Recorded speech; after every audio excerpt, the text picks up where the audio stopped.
क्या अमेरिका ने तीसरे खाड़ी युद्ध की तैयारी कर ली है?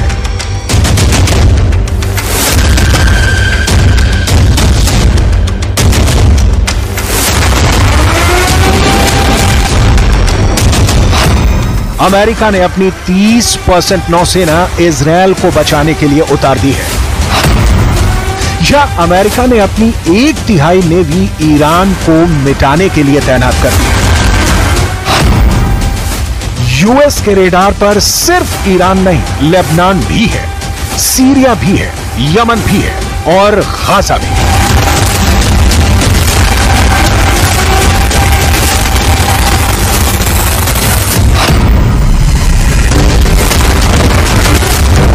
बाइडेन के विध्वंसकों ने इजरायल के दुश्मनों को घेर लिया है। ये इजरायल के दुश्मनों के लिए वाकई बहुत बुरी खबर है।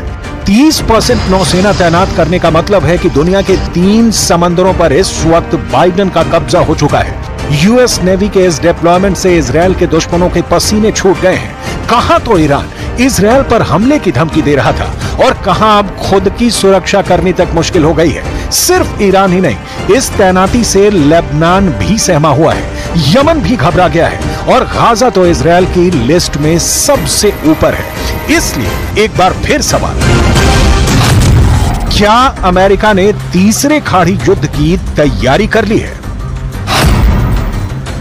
अमेरिका ने पहला खाड़ी युद्ध 1990 में लड़ा। तब अमेरिका के राष्ट्रपति थे जॉर्ज डब्ल्यू बुश सीनियर और निशाने पर थे इराक के राष्ट्रपति सद्दाम हुसैन। दूसरा खाड़ी युद्ध 2003 में हुआ। तब अमेरिका के राष्ट्रपति थे जॉर्ज डब्ल्यू बुश जूनियर और इस बार भी अमेरिका के दुश्मन थे इराक के राष्ट्रपति सद्दाम हुसैन। 2024 में तीसरे खाड़ी युद्ध की घंटी बज रही है। इस बार राष्ट्रपति जो बाइडेन क्या ईरान को मिटाने की तरफ बढ़ चुके हैं?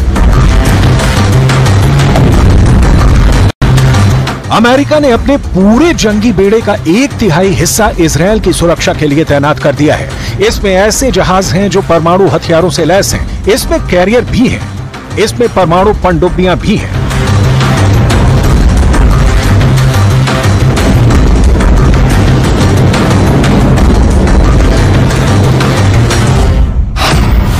अमेरिका का carrier battle group USS Abraham Lincoln की लीडरशिप में भूमध्य सागर को कवर करेगा। परमाणु पनडुब्बी यूएस जॉर्जिया भूमध्य सागर में लेबनान के पास तैनात हो चुकी है। ओमान की खाड़ी में USS Theodore Roosevelt carrier alert पर है, यानी यहां से ईरान को खतरे में डाल सकता है। इसके अलावा अमेरिका के destroyer USS John S McKeon और यूएसएस डैनियल इनोयू भी ओमान की खाड़ी में तैनात किए जा चुके हैं। लाल सागर में भी अमेरिका के वॉरशिप तैनात हैं। यहां से हूथी की मिसाइलों और इजरायल की तरफ लॉन्च होने वाले ड्रोन को ट्रैक कर रहे हैं। अमेरिका इसलिए इजरायल के लिए बेचैन हो उठा है क्योंकि वो ईरान और उसके साथी मिलिशिया को बहुत अच्छी तरह से जानता है। अमेरिका को पता है कि इजरायल अपनी रक्षा खुद नहीं कर पाएगा। यही वजह है कि अमेरिका इस इलाके में अपनी ताकत को तेजी से बढ़ा रहा है। पेंटागन के मुताबिक रक्षा मंत्री लॉयड ऑस्टिन ने इजरायल के रक्षा मंत्री योआव गैलेंट से बात की। साथ ही उन्हें भरोसा दिलाया कि अमेरिका इजरायल के बचाव में हर वो जरूरी कदम उठाएगा जो उठाने चाहिए।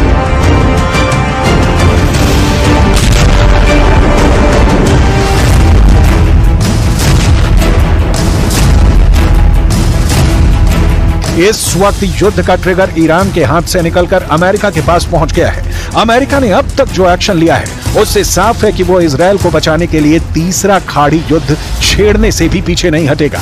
अगले 24 घंटे में बाइडेन को यह फैसला करना होगा कि अगर ईरान इजरायल पर हमला करता है तो उनके टारगेट पर तेहरान के अलावा कौन कौन से शहर होंगे और क्या ये युद्ध सिर्फ खाड़ी तक सीमित रहेगा या फिर दुनिया गल्फ वॉर के साथ वर्ल्ड वॉर भी देखेगी।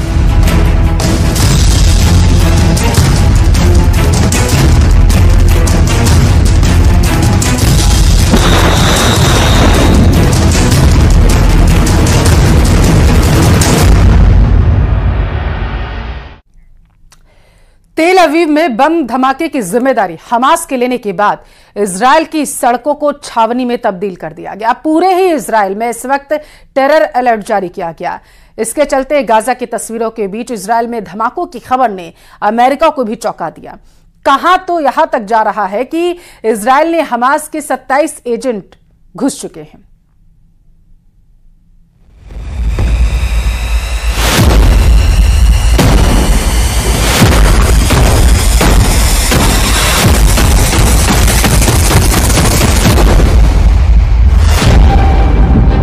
इजराइल की राजधानी तेल अवीव में फटा बम।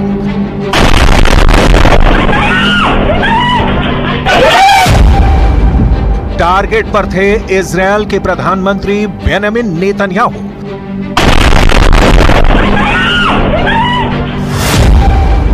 रक्षा मंत्री योव गैलेंट को उड़ाने की थी तैयारी।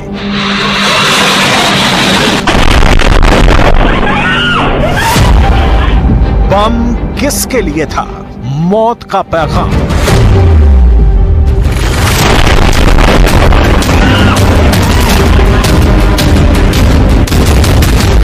जिनके घर शीशे के बने होते हैं वो दूसरों के घर पर पत्थर नहीं मारते। इजराइल की राजधानी तेल अवीव में फटे बम की कहानी नेतन्याहू को यही लाउड एंड क्लियर मैसेज दे रही है। ועוד לא יודעים, תכף אנחנו כרגע בודקים את הדברים, ונכון לעכשיו אני יכול לומר שזה יכול להיות פח"ע וגם יכול להיות פלילי. כיוון הפח"ע מאוד רציני. तेल अवीव में बम टारगेट पर पहुंचने से पहले ही फट गया, जिसमें उसी शख्स की मौत हो गई जो बम को ले जा रहा था।